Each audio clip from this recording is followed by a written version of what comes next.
अनंत कोटी ब्रह्मांड नायक राजाधिराज योगीराज श्री स्वामी समर्थ महाराज की जय.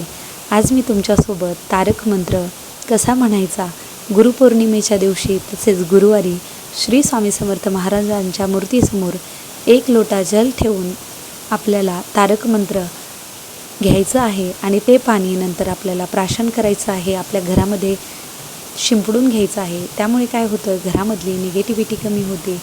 तर कोणता आहे हा तारक मंत्र तो बघूया.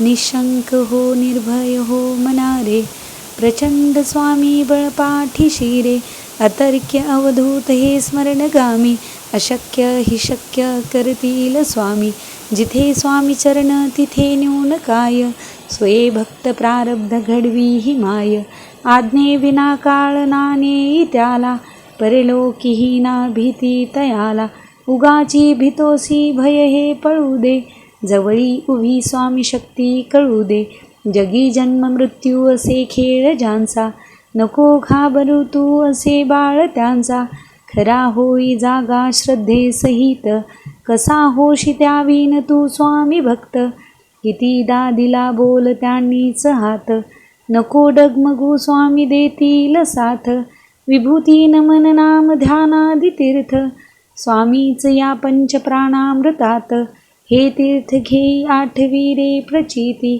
न सोडी कदा स्वामी जाघेई हाती. हा स्वामी समर्थ मंत्र श्री स्वामी कृपातीर्थ तारक मंत्र म्हणताना पेल्यामध्ये पाणी घ्यायचं आहे. जळत्या उदबत्तीसोबतही किंवा तुम्ही धूप लावायचं आहे आणि पेल्यामधलं पाणी आपल्याला ते नंतर तीर्थ म्हणून घ्यायचं आहे या तारक मंत्रासोबत. हे तारक मंत्र दररोज सकाळी एकदा म्हणावा आणि ते पाणी प्राशन करावं, घरामध्ये शिंपडून घ्यावं. यामुळे काय होतं, कसल्याही प्रकारचं घरामध्ये भय राहत नाही. त्याचबरोबर मनामध्ये आत्मविश्वास येतो, कोणत्याही प्रकारचं कसलंही भय मनामध्ये राहत नाही.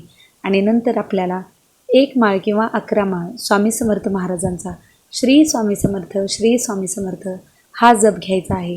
ही खूप प्रभावी सेवा आहे, नक्की करून बघा. श्री स्वामी समर्थ.